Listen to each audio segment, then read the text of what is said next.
Məlikü Tüccar kimdir? Məlikü Tüccar o dövr Səfəvilər dövlətində şəhər daxilində ticarətin aparılmasına nəzarət edən şəxsdir. Ticarətin ədalətli şəkildə aparılmasına, tacirlərin üzərindəki nəzarətə rəhbərlik edən şəxs Məlik Tüccar adlanır. Yadda saxlayaq. Bundan başqa o dövrdə bizim bir sıra sənətkarlarımız yaşayıbdı. Bu sənətkarlar 3 qrupa bölünürdülər. Bu sənətkarlar 3 qrupa bölünürsə, gəlin ilk öncə bu sənətkarları sadalayaq. Bildiyimiz kimi orta əsrlərdə, daha doğrusu 12-13-cü yüzillik Monqolların işğalı dövründən biz danışanda vurğulamışdıq ki, bəs sənətkarlar feodallara qarşı müxtəlif bir təşkilatlarda birləşirdilər. 13-14-cü əsrlərdə yaradılan bu sənətkar birlikləri adlanırdı Əxlik təşkilatı. Artıq 16-17-də Səfəvilər dövlətində də yenə belə bir təşkilat var və bu artıq sənətkarların birləşmələri bu dövrdə adlanır əsnaf. Sənətkar qrupları 3 yerə bölünürlər. Birinci qrupda yerləşən sənətkarlar adlanır təşkilatlarda birləşən sənətkarlar, yəni əsnaflarda birləşən sənətkarlardır birinci qrup sənətkarlarımız.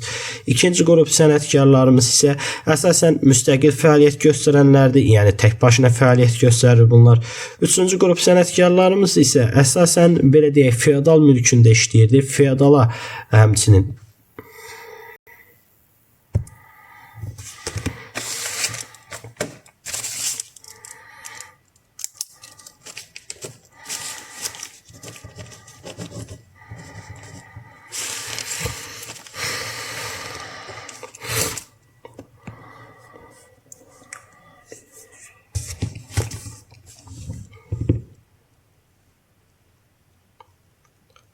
davam edək. Səfəvilərin ilk hakimiyyət dövründə əhalinin vəziyyətinin yüngülləşdirilməsindən ötəri bir sıra vergilər ləğv olunmuş və bir hissəsi də azaldılmışdı.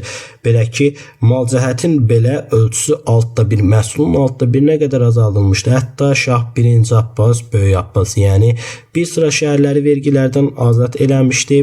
Bundan başqa Şah Sultan Hüseyn də bu dövr üçün Səfəvilərdə vergi islahatı keçirməyə çalışan hökmdarlarımızdan məhz biri idi. Bundan başqa vergi verən bütün təbəə adlanır rəiyyət.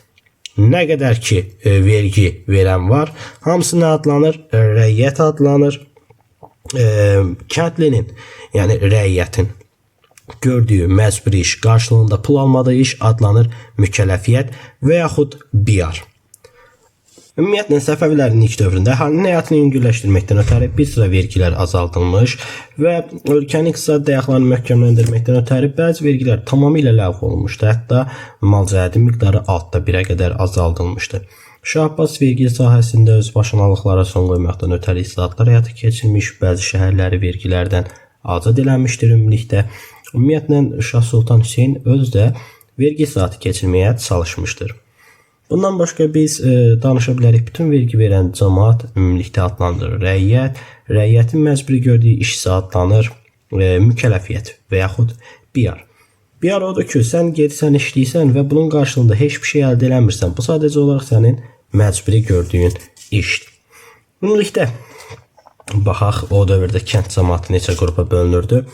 Birinci qrup rəiyyət, ikinci qrup rəncbər, üçüncü qrup isə adlanırdı elat. Rəiyyət kimdir? Rəiyyətin hər şeyi var. Hər şey.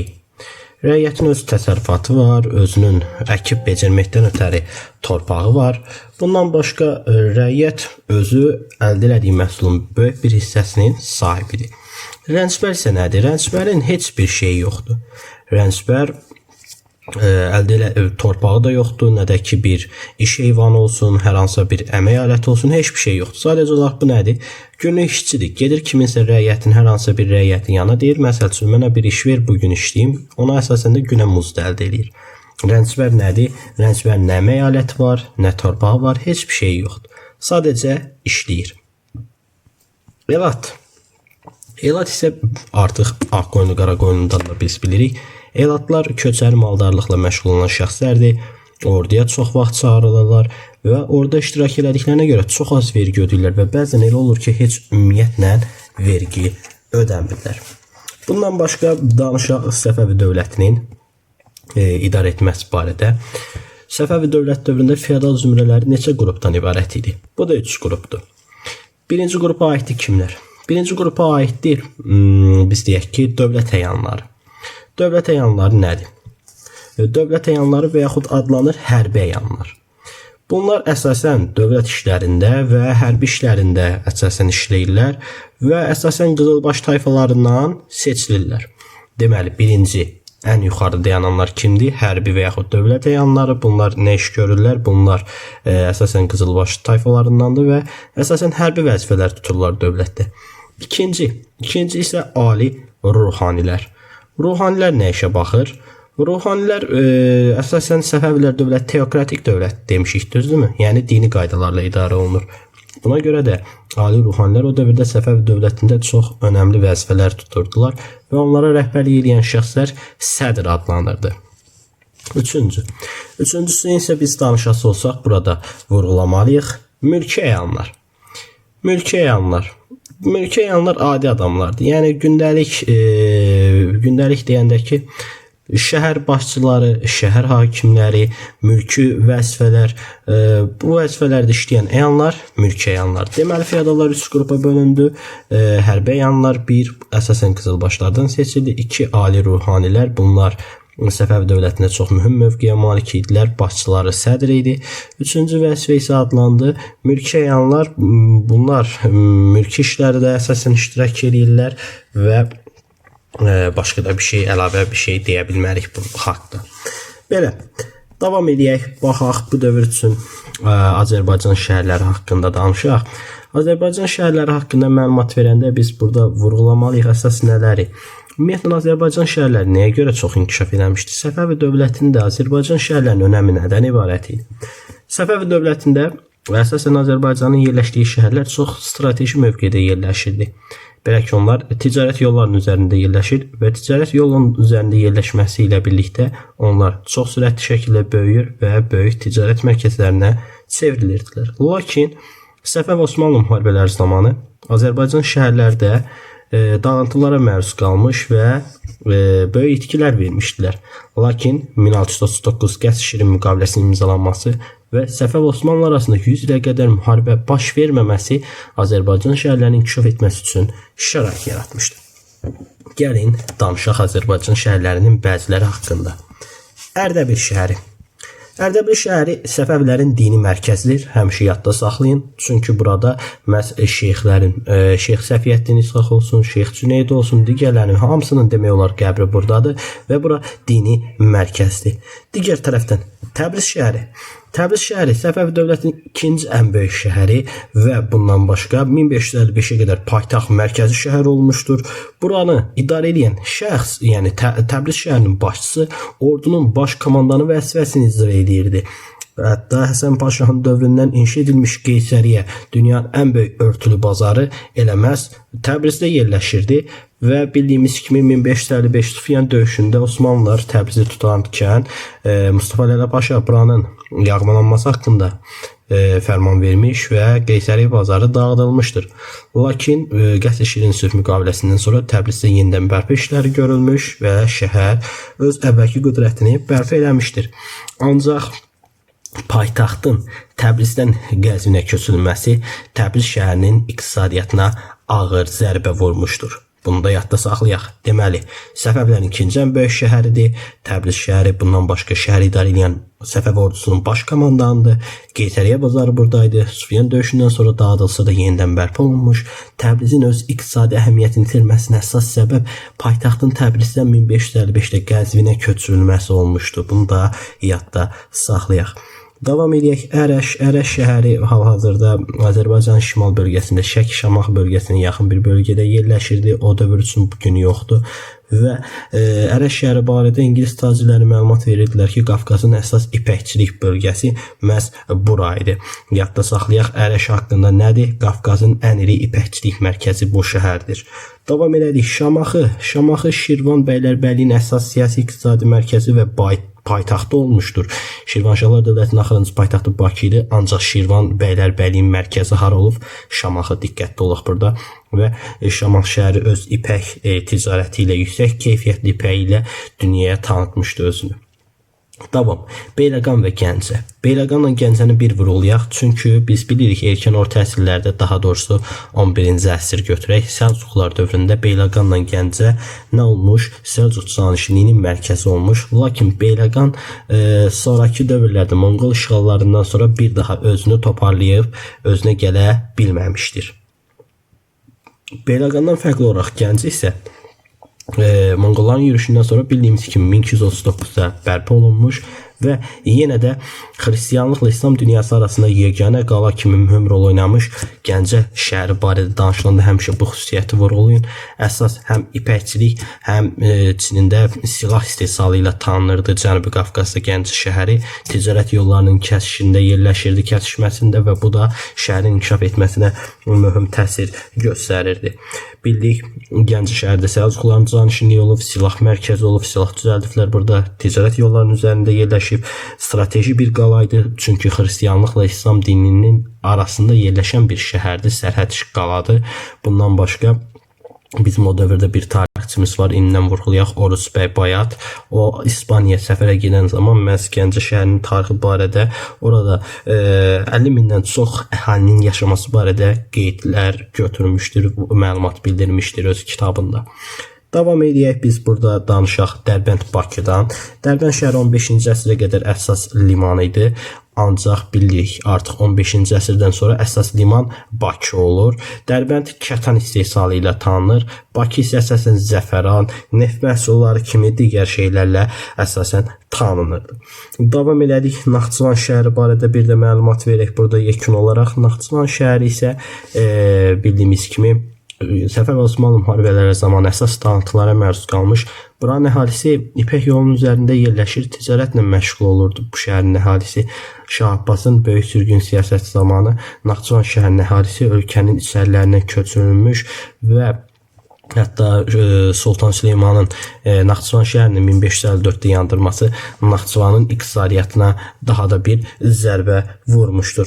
Bunu da yadda saxlayaq. Beləliklə, biz şəhərlər haqqında məlumatımızı yekunlaşdırırıq. Sonuncu bir şəhərlə İrəvan şəhəri barədə sürətli bir məlumat verək. 1635-də buranı ələ keçirmişdi Sultan 4-cü Murad və Sultan 4-cü Murad öz mənbələrində buranın belə deyək ki, Turan və İran məmləkətlərinin şərəfi, Naxçıvan və Şirvanın qapısı, bundan başqa Azərbaycan mülkünün həsəd doğuran İrəvan qalası adı ilə adlandırmış. Çox geniş adlı, sadəcə yadda saxlamağa çalışın. Təxmin olaraq biləsiniz ki, hansı şəhərdən söhbət gedir. Digər tərəfdən İrəvan şəhərində 17-ci əsrdə sırf Azərbaycan türklərinin yaşaması barədə Avropalı səyyahlar öz kitablarında məlumat vermişdilər. Bunlardan məsəl üçün 1655-də İrəvan şəhərində olmuş taverniyə deyirdi ki, yalnız İrəvan şəhərində müsəlmanlar yaşayır. Onlar daha sonra 1673-də belə deyək ki, İrəvanda olan fransız səyyahı Jean Chardin isə məlumat verirdi ki, İrəvanda 800 ədəd şəhər olub, 800 ədəd daha doğrusu şəhər nə idi? 800 ədəd ev olub və bu evlərin bütün əhalisi Azərbaycan türkləri olub. 1655 Taverniyə məlumat verir, 1673 Jean Chardin məlumat verir və bildirir ki, İrəvan şəhəri yeganə belə deyək Azərbaycan türklərinin yaşadığı şəhərdir. Burada ermənilərdən əsər əlamət o dövr üçün yox idi. Davam edək. Danışaq 13-14-cü əsr sənətkar təşkilatlarından. Bildiyimiz kimi Azərbaycan həyatında sənətkarlar da mühüm rol oynayır. 13-14-cü əsrlərdə Azərbaycanda sənətkarlar təşkilatlar yaradır və bu təşkilatlar əxliyə adlanırdı. Məqsəd feodallardan özlərini müdafiə eləmək idi. 16-17-ci əsrlərdə də eyni qaydada yenə sənətkar təşkilatlarımız var və bu sənətkar təşkilatlar isə adlanır əsnaf. Ümumilikdə sənətkarlar Səfəvilər dövlətində 3 qrupa bölünürdülər. Birinci qrup sənətkarlar təşkilatlarda birləşən sənətkarlar idi, yəni əsnaflar. İkinci qrup müstəqil fəaliyyət göstərən sənətkarlar idi, yəni tək başına fəaliyyət göstərdilər. Üçüncü qrup isə feodalın malikanəsində işləyən. Feodal malikanəsində işləyən sənətkar həm feodala, həm dövlətə vergi ödəyirdi və bu biraz həmən sənətkarı sıxışdırırdı, vəziyyətini çətinləşdirirdi. Davam edək, danışaq sənətkarlıqdan çıxaq, biraz ticarət barədə geniş məlumat verək. Belə ki, 16-17-ci əsr şərqdə həm şərqdə olsun, həm qərbdə olsun artıq müstəmləkə siyasəti başlayır. Yeni ərazilər işğal olunur Avropa dövlətləri tərəfindən və bu dövr İngiltərə Azərbaycana maraqla baxır. Çünki Azərbaycanda olan xam ipək və Azərbaycanın böyük ipək yolu üzərində yerləşməsi ingilislərin buraya cəlb edir. Belə ki, İngiltərə Azərbaycana necə gəlir bu dövrdə? Onlar Azərbaycana gəlməkdən ötəri 1. Os-Hind şirkətinin tacirlərindən, 2. Moskva şirkətinin tacirlərindən istifadə edirlər. Os-Hind şirkəti barədə biz sizə ümumi tarixdə məlumat verəcəyik. Bu həm ticari təşkilat və həmçinin hərbi təşkilatı olubdur. Moskva şirkəti barədə isə indi elə geniş şəkildə danışacağıq. Moskva şirkəti gələndə çox adam gedib Rusiyanı götürür. Diqqət, bu şirkətin adı sadəcə Moskva şirkətdir. Ancaq bu şirkəti işlədənlər ingilislərdir. Sadəcə olaraq ingilislər bu şirkəti Moskvada qurduqlarına görə adını Moskva şirkəti qurublar. Və Moskva şirkətinin o dövrdə əsas məqsədi nə idi? 1555-ci ildə yaradılmış bu şirkətin əsas məqsədi Volqa-Xəzər ticarət yolundan istifadə edərək Səfəvi dövlətinə, oradan isə Hindistana getməkdən ibarət idi. Oradan isə onlar Hindistana gedən yolu tapmaq istəyirdilər ingilislər və beləliklə daha az vergi ödəyərək daha çox ədviyyat, Hindistandan məhsullar əldə etmək istəyirdilər. Şah 1-ci Təhmasibin dövründə Moskva şirkəti ilə çoxlu görüşlər həyata keçirilir. Hətta 16-cı əsrin ortalarında Moskva şirkətinin bir nümayəndəsi olan Antoni Jenkinson gəlir Şamaxı şəhərinə və burada Şirvan bəylərbəyi olan Abdullah bəy ustacılığı ilə görüş keçirir. Diqqət! Xosrov bəy, Əlqas Mirzə və Abdullah bəy ustacılığı. Hər üçünə oxşar cəhət Şirvan bəylərbəyi olmaları. Qeyd olaraq yadda saxlayın. Davam. Abdullah bəy ustacılığı ilə burada Antoni Jenkinson görüşür. Və bu görüş nəticəsində Abdullah bəy ustacılığı Şirvan bəylərbəyliyi ərazisində Moskva şirkətinə gömrüksüz ticarət etmək hüququ tanıyır. Və beləliklə ingilislər yavaş-yavaş Azərbaycan bazarına daxil olurlar. Lakin Moskva şirkətinin bu qədər irəliləyiş əldə etməsi o dövrdə Rusiyanın narazılığına səbəb olur və rusların xüsusilə şərqli ticarətdə vasitəçi olmaq istəmələri onları Moskva şirkətinə qarşı düşmən edir. Belə ki, 4-cü İvan elə özü Moskva şirkətinin Rus tacirlərin mənafelərinə zidd olmasını irəli sürərək Moskva şirkətinin öz ölkəsində fəaliyyətini dayandırır. Beləliklə Moskva şirkəti yoxa çıxır və ruslar gələcəkdə elə 1667 ticarət müqaviləsi ilə Volqa-Xəzər ticarət yolunu ələ keçirir və qızılbaş ipəyini qərbə daşıma hüququ əldə edirlər. Davam edək, danışaq. Bu dövrdə Səfəvilər dövlətini Osmanlı ilə yenə qırdırmaq istəyir Avropa ölkələri və bunun üçün həm Şah 2. Abbasa, həm Şah Süleymana müraciət edirlər. Lakin hər iki hökmdarımızsa Osmanlıların türk dövləti olduğunu, müsəlman ölkəsi olduqlarını və onlarla mübarizə aparmayacaqlarını irəli sürürlər və beləliklə 17-ci əsrin ikinci yarısında Avropalıların istəkləri puça çıxır. Davam edərik. Ümumiyyətlə Rusiya ilə bir də Hindistanla biz nə alıb, nə veririk, nə gətiririk, nə ixrac edirik. Baxaq. Azərbaycanlılar əsasən yadda saxlayın, ipək məhsulları, yun məhsulları istehsal edir. Bəs Rusiya bizə nə gətirir? Rusiya bizə xəzləri gətirir. Rusiya bizə misqala gətirir. Rusiya bizə kağız gətirir. Digər tərəfdən Hindistan ilə ticarət əlaqələri. 17-ci əsrdən Azərbaycanda Hindistanların daimi ticarət mərkəzləri var və Hindistanlılar isə bizə əsasən ədviyyat gətirirlər. Ədviyyat ümumiliklə Hindistan deyilən kimi ağla ticarətdə gəlməlidir orta əsrlər dövründə ədviyyat mütləq şəkildə. Azərbaycandan nə aparılırdı? İpək parça, yun parça, ipək xalçalar. Bu kimi şeylər. Davam edirik, biz yekunlaşdıq. Şəhər həyatları barədə, iqtisadiyyat barədə danışdıq geniş şəkildə. İndi isə danışacağıq 16-17-ci əsr Azərbaycan mədəniyyətindən. Yenə danışaq Səfəvilər dövlətində Azərbaycan türkçəsinə verilən önəmdən. Həm Şah 1-ci İsmail, həm Şah 1-ci Abbas, istər 2-ci Abbas olsun, türk dilinə çox xüsusi önəm vermişdilər. Şah 1-ci Abbas barədə hətta biz bundan qabaqki mövzularda məlumat əldə eləmişdik ki, Piotr de Valle demişdi ki, Şah 1-ci Abbas mənə sual verir, türkçə bilirsənmi? Daha sonra mənə türkçə xoş gəldin, buyur əyləş deyir. Bundan başqa o dövr Avropadan Səfəvilər dövlətinə gələn səyyahlar Səfəvilər dövlətinin daxilində məhz Azərbaycan türkçəsinin çox işlək olmaları barədə məlumat verirlər. Belə ki, bunlardan biz digərlərini məsəl çəkək. Pyotr de Valle'ni artıq siz bilirsiniz. 1636-38-də İrəvan şəhərində, İrəvan deyirəm, daha doğrusu İsfahan şəhərində Adam Oliari gəlmişdir. Alman səyyahdır. O bildirmişdir ki, məhz öz əsərində İranlılar yalnız öz ana dillərində deyil, həmçinin türk dilində danışmağa da çalışırlar. Xüsusilə Şirvan, Azərbaycan, İraq və Bağdadda, hətta İrəvanda uşaqlar uşaq vaxtından daha çox türk dili ilə tərbiyə olunurlar və hətta Şah sarayında da türk dili həvəslə danışılır. Digər tərəfdən ondan sonra Azərbaycana gəlmiş Kamfer hardasa 1638 biz yadda saxlayaq Adam Oliari'nin gəlməsi, Adam Oliari'nin məlumatını ondan 50 il sonra, yəni hardasa gətirək 50 il sonra deyiriksə, eləyək bunu 1688-ci ildə Kemfer isə məlumat verirdi ki, türk dili sarayda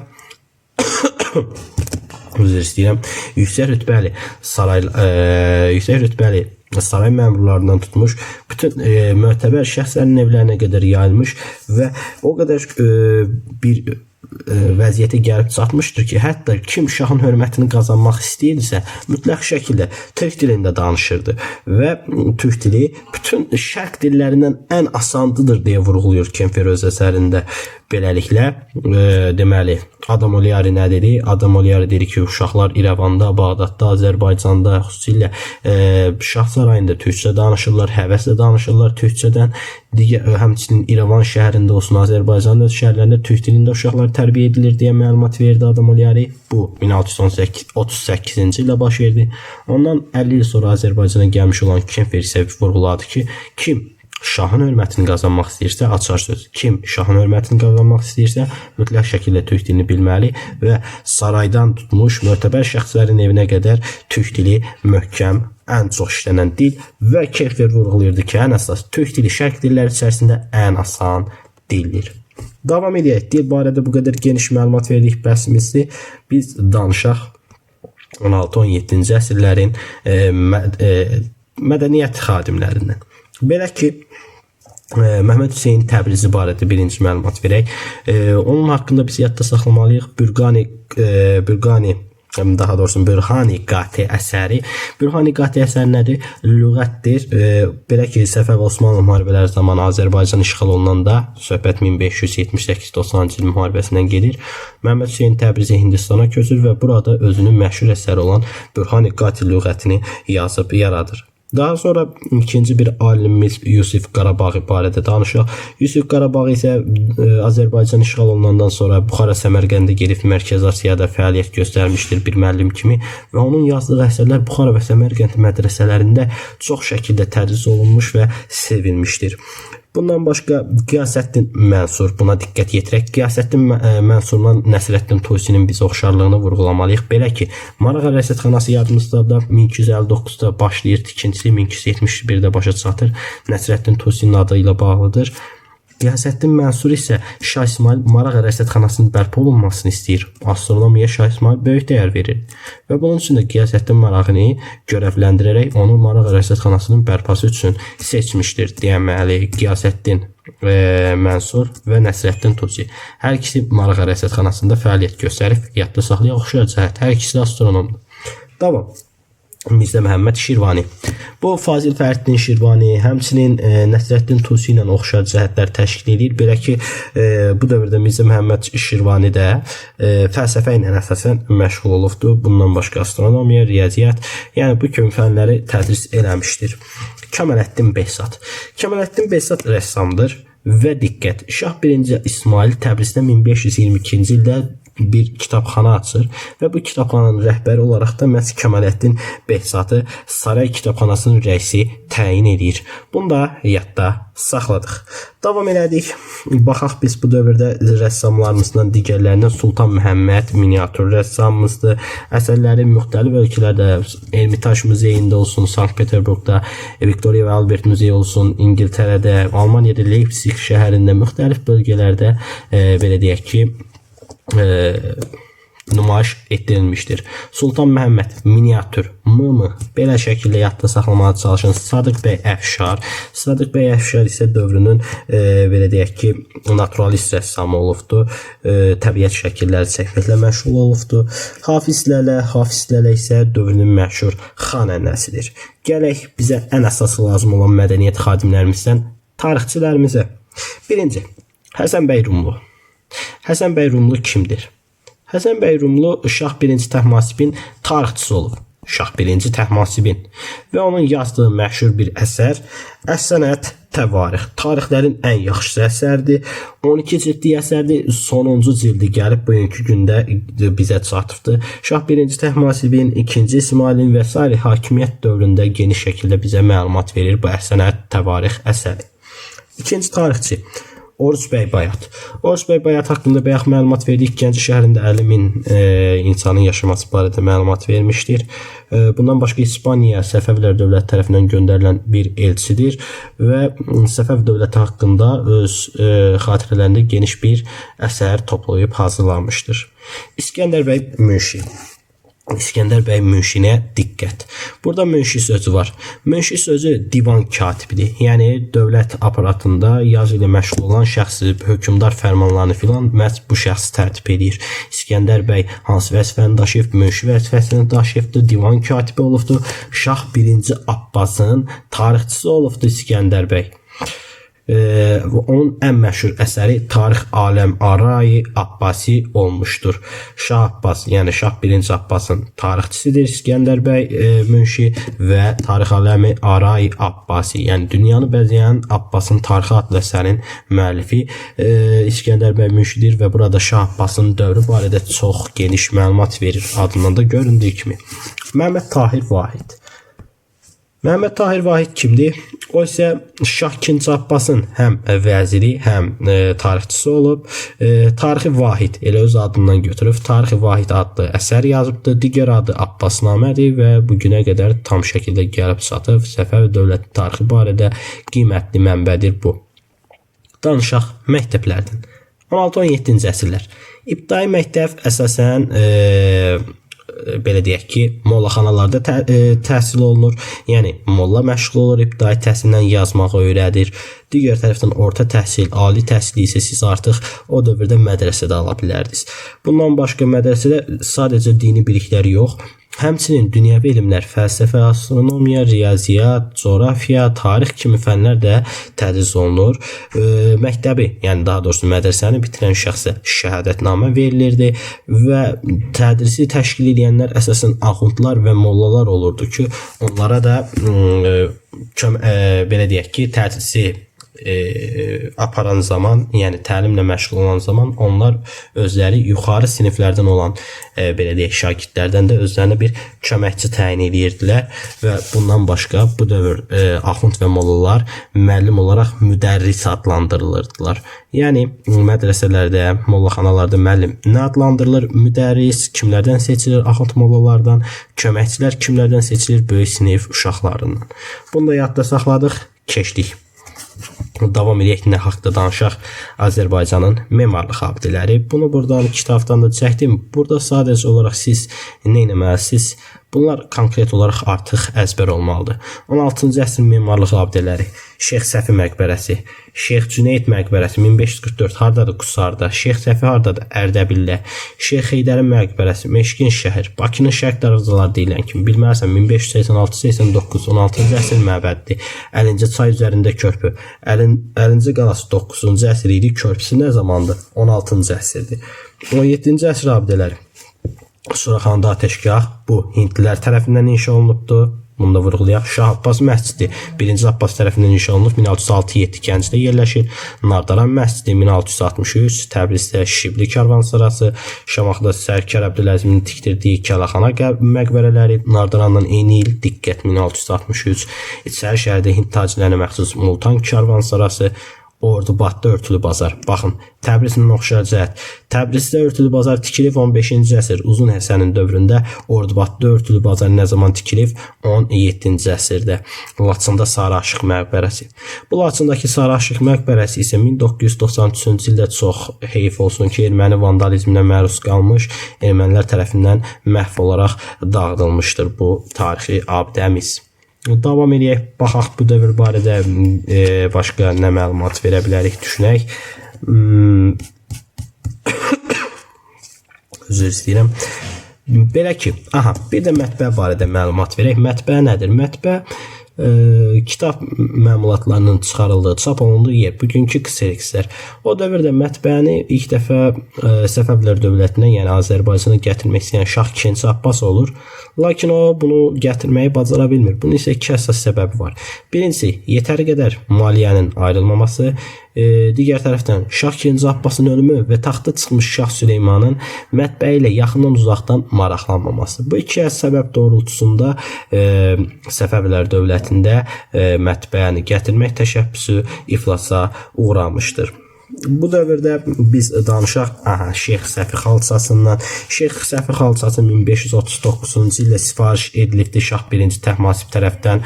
O məsciddə Şeyx Səfi məscidi üçün istəyirdi bunu. Şeyx Səfi məscidini saldırmaq istəyirdi.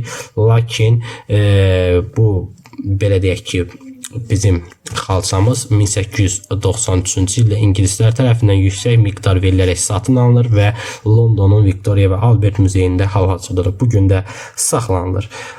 Azərbaycanda bir şey barədə məlumat verək. Musiqini qadağan edən bir Səfəvi hökmdarımız var. Söhbət Şah Sultan Hüseyndən gedir. Musiqinin ləğv olunması, qadağan olması barədə fərman imzalamışdır. Ümumiyyətlə, musiqini dində güya ki haram idi, onun fikrinə görə. Digər tərəfdən Fransız səyyahı Jean Chardin 17-ci əsrin ortalarında İrəvanda olan zaman İrəvanda Xan sarayında 3 hissəli belə deyək ki tamaşaya baxır və bu tamaşaya baxandan sonra bu tamaşanı o Şərqin operası adlandırır və bunu da yadda saxladıq. Jean Chardin İrəvanda olub, 3 hissəli bir tamaşaya baxıb və bu tamaşa əsasında o qərara gəlib ki, bu elə Şərqin operasıdır. Və salam, bu qədər biz artıq tam şəkildə mədəniyyət bölməsi barədə danışdıq. Ümid edirəm sizin üçün açıqlamalı oldu. Daha geniş şəkildə izah eləyə bildim. Diqqətli olun əsas mədəniyyət bölməsində bu memarlıq abidələrini əzbərləməyə. Qalan hər bir şeydə məntiqlə yadda saxlamağa çalışın. Video izahatımız bu qədər. Gələn dərslərdə görüşərik. Sağ olun, salamat qalın.